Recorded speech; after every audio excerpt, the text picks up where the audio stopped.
Hello दोस्तों, Bihar SSC का official website पर आज की डेट में बहुत ही महत्वपूर्ण नोटिस जारी किया गया है और ये नोटिस खास करके नए छात्रों के लिए बहुत ज़रूरी है। कौन कौन सी गलती मान्य होता है और कौन कौन सी गलती मान्य नहीं होता है, इसके बारे में भी आप लोगों को बताएंगे। अगर आप एक गलती कर देते हैं तो फाइनल सिलेक्शन से वंचित हो सकते हैं। तो चलिए सबसे पहले ऑफिशियल वेबसाइट पर यहाँ पर नोटिस देख लीजिए। नोटिस देखने के लिए यहाँ पर आपको सूचना पट नोटिस बोर्ड पर क्लिक करना है। क्लिक करने के बाद यहाँ पर आप देखिएगा तो आज की डेट का नोटिस है 23 मई 2022। आज की डेट का यह नोटिस है।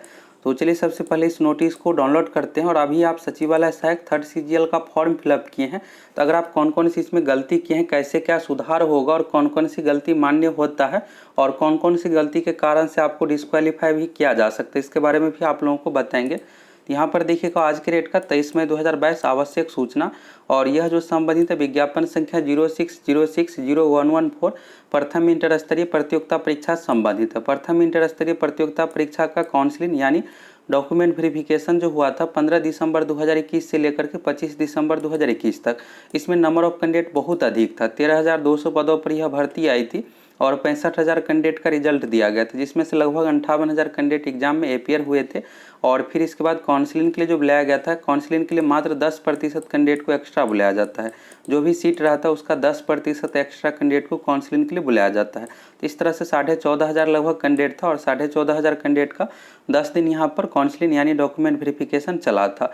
अब इसमें हुआ क्या है कि बहुत सारे ऐसे कैंडिडेट थे जिसके पास कास्ट सर्टिफिकेट यानी एनसीएल से संबंधित डॉक्यूमेंट नहीं था, और इस कारण से इस बीच में कोर्ट केस भी हुआ था और अभी तक ये भर्ती प्रक्रिया पेंडिंग चल रहा है एनसीएल के कारण से। और अभी आप फॉर्म भरते समय अगर आप एनसीएल का नंबर गलत दे दिए हैं तो क्या होगा, कैटेगरी अगर आप गलत फिलअप कर दिए हैं तो क्या होगा, इसके बारे में भी आप लोगों को बताएंगे। तो यहाँ पर बिहार एसएससी की ओर से एक नोटिस जारी करके ये मांगा गया कि आपके पास जो होना चाहिए एनसीएल, यह भर्ती जो आई थी सितंबर 2014 में, तो यानी फॉर्म भरने की अंतिम तिथि से पहले का होना चाहिए। और छात्रों का डिमांड यहाँ पर ये था कि जब फॉर्म निकाला गया था तो विज्ञापन में ऐसा कुछ भी नहीं लिखा था एनसीएल के बारे में कि एनसीएल जो होना चाहिए फॉर्म भरने की अंतिम तिथि से पहले। अब आप हमसे ये 2014 का मांग रहे हैं, तो 8 साल पहले का कैसे बना कर लाए। तो इसी को लेकर कोर्ट केस भी हुआ था और इसको लेकर बिहार एसएससी के ऑफिस के सामने प्रोटेस्ट आंदोलन भी हुआ था। अब फाइनली बिहार एसएससी की ओर से बीच का रास्ता निकाला गया। अब ऐसा रास्ता यह है कि इससे कोई भी छात्र वंचित भी नहीं होगा, और बिहार एसएससी का डिमांड ये है कि हमें 2014 यानी फॉर्म भरने की अंतिम तिथि से पहले का होना चाहिए। अब इस नोटिस के माध्यम से ना तो बिहार एसएससी गलत हुआ और ना किसी कैंडिडेट को बाहर होना पड़ेगा। और देखिएगा तो इसमें टोटल 3500 ऐसे कैंडिडेट है जिसके पास एनसीएल नया वाला है यानी 2014 का नहीं है। तो यहाँ पर सभी कैंडिडेट का लिस्ट दिया गया और इसी के बारे में पिछड़ा वर्ग बीसी और अत्यंत पिछड़ा वर्ग एमबीसी, ईबीसी को ही एमबीसी भी कहा जाता है और पिछड़ा वर्ग बीसी हो गया। ये दोनों ओबीसी का ही पार्ट है। ओबीसी में बीसी और एमबीसी यानी ईबीसी हो गया।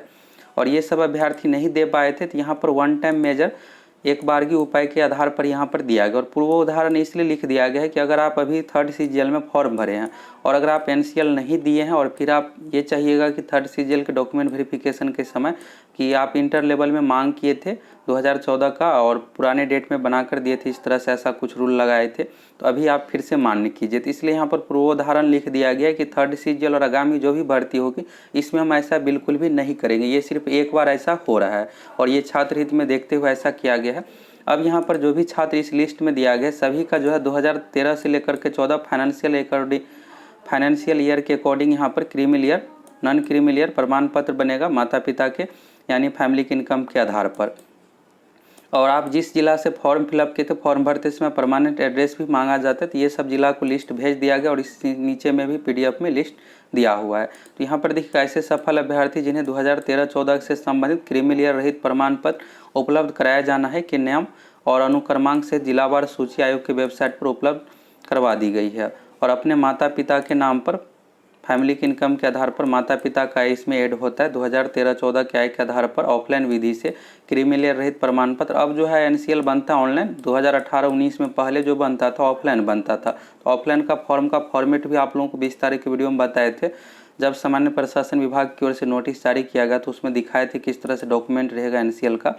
और ये जो टाइम दिया गया 15 दिनों के अंदर यहाँ पर बनवाया जाएगा। और यहाँ पर जिला पदाधिकारी को कहा गया है कि आप मैक्सिमम 7 दिन का समय लेंगे और सभी को लिस्ट उपलब्ध करवा दिया गया है, यानी 7 दिनों के अंदर बनवाया जाएगा। और स्टूडेंट को यहाँ पर टाइम दिया गया है 15 दिनों का। अब इसके बाद अब आगे क्या होगा, तो आगे के बारे में यहाँ पर है। वर्ष 2013-14 से संबंधित क्रीमी लेयर रहित प्रमाण पत्र निर्गत होने के बाद इसे आयोग के लिंक पर अपलोड किया जाना आवश्यक है। तो अभी आप लोगों को जो भी छात्र इसमें है, किसी को भी ऑफिशियल वेबसाइट से यहाँ पर अपलोड करना, ऑफिस जाने की ज़रूरत नहीं। ऑफिशियल वेबसाइट पर एक लिंक आ जाएगा 2-4 दिनों में, और इस लिंक के माध्यम से आप अपना roll number, date of birth देकर लॉगिन कीजिएगा। लॉगिन होगा, इसके बाद आपको डॉक्यूमेंट यहाँ पर BC, EBC, NCL जो है अपलोड करने का ऑप्शन आ जाएगा, अपलोड कर दीजिएगा। अपलोड करने के बाद साथ में यहाँ पर स्वभी प्रमाणित यानी जो आपका NCL रहेगा उसका फोटोकॉपी 3 प्रति निकालना, सभी पर नीचे में सिग्नेचर अपना कर देना है, सिग्नेचर कीजिएगा।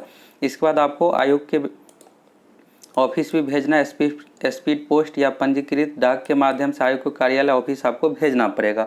और इसके बाद यहाँ पर मेरिट की प्रक्रिया की जाएगी। अब जो छात्र यहाँ पर NCL नहीं दे पाएंगे उसके साथ क्या होगा, तो ऐसे छात्रों को यहाँ पर आरक्षण का लाभ नहीं मिलेगा। जनरल कैटेगरी के अकॉर्डिंग यहाँ पर मार्क्स अगर है तो सिलेक्शन होगा, अगर नहीं है तो छांट दिया जाएगा। यहाँ पर देख सकते हैं सभी कैंडिडेट का लिस्ट यहाँ पर है।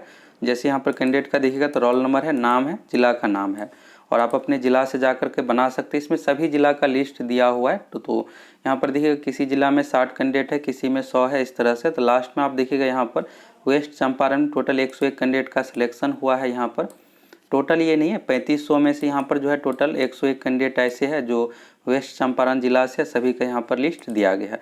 अब यहाँ पर बात करते हैं कि 3rd CGL का फॉर्म भरते इसमें अगर कुछ गलती कर दी हैं तो क्या होगा। सबसे पहला छात्रों का यही कमेंट रहता है, सबसे अधिक जो डॉट यहाँ पर है कि फॉर्म भरते इसमें NCL में डॉक्यूमेंट सीरियल नंबर में कुछ मिस्टेक हो गया है। प्रमाण पत्र का नंबर मांगा जाता है, सर्टिफिकेट नंबर। अब इसमें आप 1 के जगह पर 2 या 2 के जगह पर 3, इस तरह से 1 के जगह पर B, ये सब अगर छोटा मिस्टेक हो गया तो उस कंडीशन में आपको बिल्कुल आरक्षण का लाभ मिलेगा, बिल्कुल भी आपको नहीं छांटा जाएगा।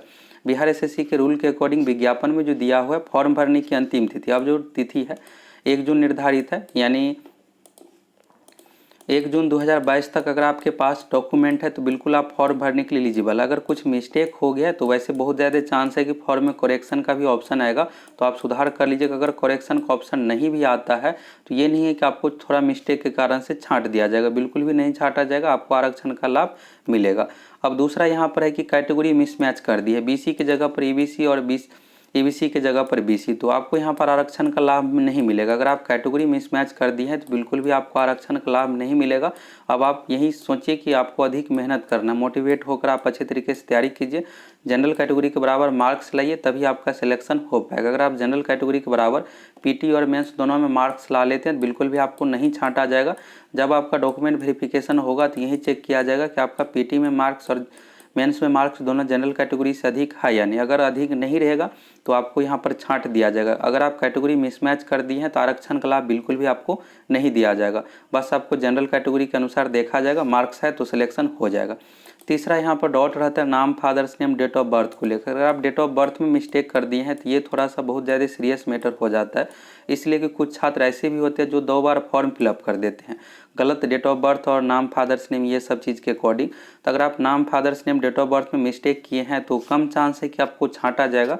वैसे करेक्शन का ऑप्शन आएगा और सुधार आपको करने का ऑप्शन दिया जाएगा। अगर नाम, father's name, date of birth में थोड़ा बहुत स्पेलिंग का मिस्टेक हो जाता है तो जब डॉक्यूमेंट वेरिफिकेशन होता है उस समय कोर्ट से एफिडेविट बनाना पड़ता है, फिर हो जाता है। और यहाँ पर यह भी समस्या है कि अभी जैसे आप देखिएगा तो 1 अगस्त 2021 से ही डेट ऑफ बर्थ मांगा जा रहा है, तो कुछ ऐसे भी छात्र हैं जो यहाँ पर डेट ऑफ बर्थ गलत अपना दे करके जिससे फॉर्म फिलअप कर पाए, और अगर आपका सिलेक्शन हो जाता है तो भी आपको छांट दिया जाएगा। जब आप डॉक्यूमेंट वेरिफिकेशन के लिए जाइएगा तो एक वीडियो में आप लोगों को डॉक्यूमेंट वेरिफिकेशन का फॉर्म का फॉर्मेट भी दिखाया है, तो उसमें स्पष्ट इस तरह से रहता है। डॉक्यूमेंट वेरिफिकेशन का जो फॉर्म रहता है तो उसमें आपको लिख कर देना पड़ेगा 1 अगस्त 2021 को आपका एज कितना था, 21 साल, कितना महीना, कितना दिन, इस तरह से। तो वहाँ पर सीधा देख लिया जाता है। और अगर आपका एज, अगर आप डेट ऑफ बर्थ गलत दिए हुए हैं तो जो आपका रियल है उस अकॉर्डिंग देख करके आपको काउंट करके बताना पड़ेगा। अगर 21 साल से कम है तो सीधे आपको छांट दिया जाएगा। यहाँ से ये चीज़ आप देख लिया। अब बात करते हैं यहाँ पर छांटा किन किन चीज़ों से जाता है। तो अगर आप सही तरीके से फॉर्म फिलअप किया और अगर आपके पास जो भी क्वालिफिकेशन डिटेल्स है सारा कुछ है तो बिल्कुल भी आपको नहीं छांटा जाएगा। छांटने का जो मेन रहता है, जैसे यहाँ पर क्वालिफिकेशन की बात करें, ग्रेजुएशन मांगा जाए। अगर आपके पास ग्रेजुएशन का डिग्री नहीं है, अगर आप गलत जानकारी दे करके फॉर्म फिलअप कर दिए हैं, जब आप डॉक्यूमेंट वेरिफिकेशन के लिए जाइएगा तो मांगा जाएगा ग्रेजुएशन, अगर नहीं है तो फिर आपको छांट दिया जाएगा। दूसरा यहाँ पर रहता है एज का, तो एज का कंडीशन देखिएगा मिनिमम और मैक्सिमम का। तो मिनिमम का जो है यहाँ पर 21 साल का कंडीशन है। मैक्सिमम एज का जो कंडीशन है जनरल कैटेगरी के लिए 37 साल, BC ABC के लिए 40 साल, SC ST के लिए 42 साल। और अधिकतम उम्र में छूट भी दिया गया, ये 2015 से ही काउंट किया गया है। अगर आपका एज उस अकॉर्डिंग है, मिनिमम 21 साल है, या फिर मैक्सिमम का जो भी क्राइटेरिया है उस अकॉर्डिंग है, तो बिल्कुल भी नहीं छाटा जाएगा। अगर आप अधिक उम्र या फिर कम उम्र में फॉर्म फिलअप कर दिए गलत डेट ऑफ बर्थ दे करके, तो आपको छांट दिया जाएगा। तीसरा यहाँ पर है कास्ट के कारण से, अगर आप BC BC साथ हैं और कैटेगरी मिसमैच कर दी है, यानी दूसरा कैटेगरी फिलअप कर दिया, तो उस कंडीशन में आपको जनरल कैटेगरी के अकॉर्डिंग मार्क्स देखा जाएगा। अगर जनरल कैटेगरी के अकॉर्डिंग मार्क्स है तो सिलेक्शन होगा, नहीं है तो आप फिर आपको छांट दिया जाएगा। कुल मिलाकर बात यही करें तो अगर आप सही तरीके से फॉर्म फिलअप किए हैं तो बिल्कुल भी आपको नहीं छाटा जाएगा। एडमिट कार्ड सभी कैंडिडेट का जारी किया जाता है। एडमिट कार्ड के समय कुछ भी यहाँ पर किसी भी कैंडिडेट को रिजेक्ट नहीं किया जाता है। रिजेक्ट के लिए एक लिस्ट आता है फोटो सिग्नेचर का। अगर आप गलत तरीके से फोटो सिग्नेचर अपलोड किए हैं तो उस कंडीशन में दोबारा फोटो सिग्नेचर अपलोड करने का ऑप्शन दिया जाएगा। ये नहीं कि किसी को छांट दिया जाएगा। तो इसलिए आप लोग मोटिवेट होकर अच्छे तरीके से तैयारी में लग जाइए। अगर आप बिहार SSC की संपूर्ण तैयारी करना चाहते हैं तो इसके लिए आप एप्लीकेशन से कोर्स ज्वाइन कर सकते हैं बहुत ही कम प्राइस पर, जिसमें आप लोगों को मैथ, रीजनिंग, GK, साइंस सभी विषय की संपूर्ण तैयारी करवाई जाएगी। तो यहाँ से सारा कुछ आप देख ले कौन सा गलती मान्य होता है, कौन सा गलती नहीं मान्य होता है। तो यहाँ से आपका सारा डाउट क्लियर हो गया होगा।